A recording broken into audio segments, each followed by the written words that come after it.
টিমেরাকে বলা হচ্ছে একটু মাঠের মধ্যে উপস্থিত হয়ে যাও। টিমেরাকে বলা হচ্ছে একটু মাঠের মধ্যে উপস্থিত হয়ে যাও।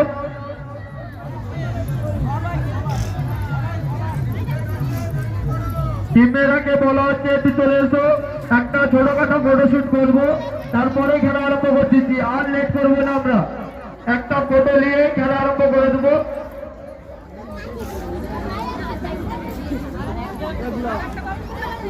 আরেকটা ফাইনালিস্ট টিমকে বলা হচ্ছে একটু মাঠের মধ্যে উপস্থিত হয়ে যাও, একটা ফটোশুটের ব্যাপার আছে, তাড়াতাড়ি চলে এসো। বাকি সবাই মাঠ থেকে বেরিয়ে যাও। দুটো টিমের নামের লিস্ট চাই, ফাইনাল খেলাতে দুটো টিমের নামের লিস্ট চাই। ডাইসকে এসে পেপার নিয়ে যাও আর নামের লিস্টটা দিয়ে যাও। দুটো ক্যাপ্টেনকে বলা হচ্ছে